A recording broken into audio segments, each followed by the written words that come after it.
తత్వ భారత్ వీక్షకులకు స్వాగతం. భారతమాతకి జయం. నా ప్రియమైన విద్యార్థి మిత్రులారా, సహోదరులారా, ఇంకొన్ని రోజుల్లో పరీక్షల శంఖారావం మోగనుంది. మీలో చాలామంది ఇప్పటికే ప్రిపరేషన్ మొదలుపెట్టి ఉంటారు. మరికొందరు అమ్మో సముద్రమంతా సిలబస్ ఉంది, నేనిప్పుడు చదివితే పాస్ అవుతానా అని సందేహిస్తూ ఉండవచ్చు. భయం వద్దు. మనిషికి అసాధ్యమైనది ఏదీ లేదు. ముఖ్యంగా భారతీయ విద్యార్థులకు హనుమంతుడిని మించిన మోటివేషన్ ఇంకెవరు ఉంటారు? రామాయణంలోని సుందరకాండ కేవలం ఒక భక్తి కావ్యం మాత్రమే కాదు, అది ఒక గొప్ప మేనేజ్మెంట్ లెసన్. హనుమంతుడు అంతులేని సముద్రాన్ని దాటి లంకకు వెళ్ళిన ప్రయాణంలో మన విద్యార్థులకు అవసరమైన 6 అద్భుతమైన కార్యసాధన సూత్రాలు ఇమిడి ఉన్నాయి. ఈ 10 నిమిషాల వీడియో మీ ఆలోచన విధానాన్ని మార్చేస్తుంది. స్కిప్ చేయకుండా చివరి వరకు చూడండి.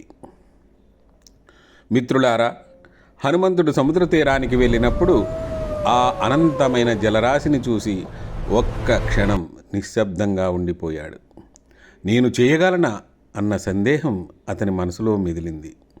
అప్పుడు జాంబవంతుడు ముందుకు వచ్చి, హనుమా, నీ శక్తి నీకే తెలియడం లేదు అని తన పరాక్రమాన్ని గుర్తు చేశాడు. ఈరోజు మీకు కూడా అలాగే అనిపిస్తుందా? చదివింది నాకు జ్ఞాపకం ఉంటుందా? సముద్రం లాంటి సిలబస్ చదవగలనా అని మీరు అనుకుంటూ ఉన్నారా?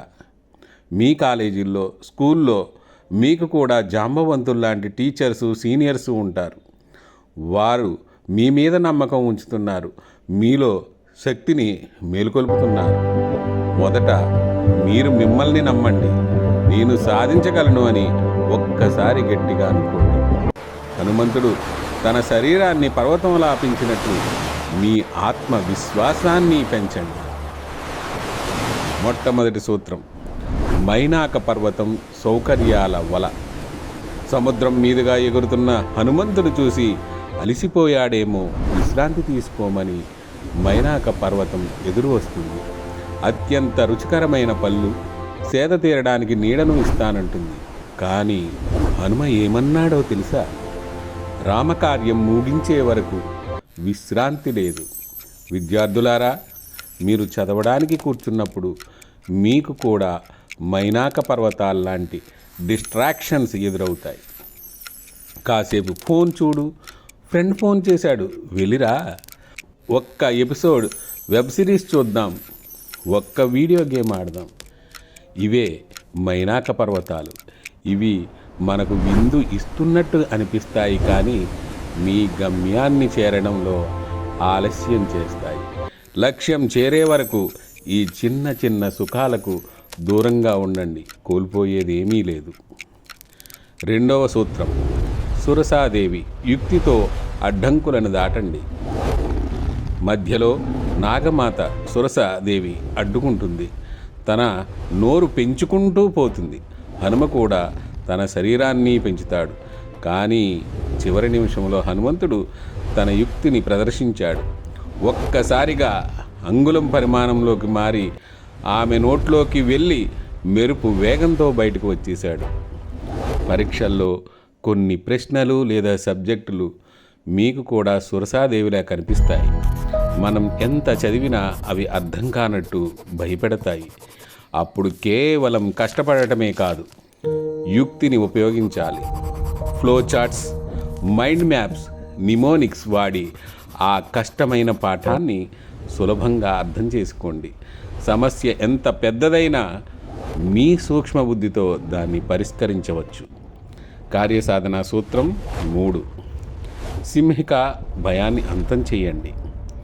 హనుమ వేగంగా వెళుతుంటే సింహిక అనే రాక్షసి అతని నీడను పట్టుకుని వెనక్కి లాగుతుంది. ఆ నీడను పట్టుకోవడం వల్ల హనుమంతుడి వేగం తగ్గిపోతుంది. మన జీవితంలో ఈ సింహికే పరీక్షల భయం. ఫెయిల్ అయితే ఏమవుతుంది, మా నాన్న ఏమంటారు అనే భయాలు మీ నీడను పట్టుకుని వెనక్కి లాగుతూ ఉంటాయి.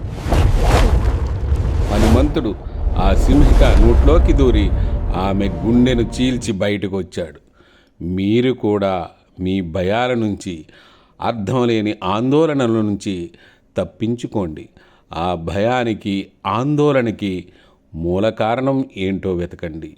మీ ప్రిపరేషన్ సరిగ్గా లేకపోవడమే భయానికి కారణమైతే ఇప్పుడే ఈ క్షణమే బుక్ తీసి చదవడం మొదలుపెట్టండి. ధ్యానం చేయండి. ఆందోళనలను ధైర్యంతో జయించండి. సూత్రం 4. లంకిని లక్ష్యం దృష్టిలో ఉంచుకోండి. హనుమాన్ ఎవరి దృష్టిలో పడకుండా అంగుళమాత్రం దేహంతో లంకానగరంలో అడుగుపెట్టినప్పటికీ లంకిని అతన్ని కనిపెట్టి అడ్డుకోవాలని ప్రయత్నించింది. కానీ హనుమాన్ ఒకే ఒక్క గుద్దుతో ఆమెని మట్టి కరిపించాడు. తను తలుచుకున్న దారిలో ముందుకు వెళ్ళిపోయాడు. అలాగే మనం ఎన్ని జాగ్రత్తలు తీసుకున్నప్పటికీ ఒక్కొక్కసారి ఊహించని అవరోధాలు ఎదురవ్వవచ్చు. కానీ మనం నమ్మకం సడలకుండా బలంగా నిలబడితే ఎన్ని సమస్యలు వచ్చినా వాటిని విజయవంతంగా ఎదుర్కొనగలుగుతాం. 5వ సూత్రం. లంకలో ప్రవేశం, ఏకాగ్రత. హనుమంతుడు లంకలో అడుగుపెట్టినప్పుడు ఆ నగర సౌందర్యం అతన్ని ఆశ్చర్యపరిచింది. రత్నాలు తాపిన భవనాలు, అందమైన ఉద్యానవనాలు ఉన్నాయి. కానీ హనుమ అక్కడ కాలక్షేపం చెయ్యలేదు. రమణీయమైన ప్రకృతిని చూసి మురిసిపోలేదు. అతని దృష్టి అంతా కేవలం అశోకవనం మీద, సీతమ్మను వెతకడం మీద మాత్రమే ఉంది. మిత్రులారా, మన చుట్టూ internet, Instagram reels, YouTube shorts, ఇలా రంగురంగుల లంకానగరం లాంటి ప్రపంచం ఉంది. కానీ మీరు అక్కడ సమయాన్ని వృధా చేయకూడదు. మీ పరీక్షల ముద్రిక, సక్సెస్ మీకోసం ఎదురు చూస్తుంది. చదువుతున్నప్పుడు మీ ఫోన్ ఆఫ్లో ఉంచండి లేదా సైలెంట్ మోడ్లో ఉంచండి. మీ దృష్టిని కేవలం విజయంపైనే ఉంచండి. ఆఖరి ఘట్టం, సీతా దర్శనం ఫలితం. అనేక అడ్డంకులను దాటి మరెన్నో ప్రలోభాలను తృణీకరించి హనుమ చివరికి సీతమ్మను చేరుకుంటాడు. అక్కడ రాముడి యొక్క ముద్రికను ఇచ్చి సీతమ్మ కళ్ళల్లో ఆనందాన్ని చూస్తాడు. ఆ క్షణం హనుమంతుడు పడిన శ్రమ అంతా మర్చిపోయాడు. మీరు కూడా రేపు రిజల్ట్స్ వచ్చిన రోజు మీ పేరు పక్కన % లేదా మంచి గ్రేడ్ చూసినప్పుడు మీ తల్లిదండ్రుల కళ్ళల్లో కనిపించే ఆనందం ఆ సీతమ్మ కళ్ళల్లో ఆనందం అంత గొప్పగా ఉంటుంది. ఆ విజయం కోసం ఇంకొన్ని రోజులు కష్టపడటం తప్పు కాదు కదా. చూశారుగా, హనుమ కార్యసాధన సూత్రాలు మన ప్రిపరేషన్కు ఎంతటి స్ఫూర్తినిస్తాయో. భయాన్ని వీడండి, యుక్తిని పెంచండి, ఏకాగ్రతతో చదవండి. విజయం మీదే. ఈ వీడియో మీకు నచ్చినట్లయితే మీ స్నేహితులకు తప్పకుండా షేర్ చేయండి. అందరం కలిసి మంచి మార్కులు సాధిద్దాం. మరిన్ని మోటివేషనల్ వీడియోల కోసం తత్వభారత్కు సబ్స్క్రైబ్ చేసుకోండి. మీ విజయం ఖాయం. జై శ్రీరామ్. వందే మాతరం.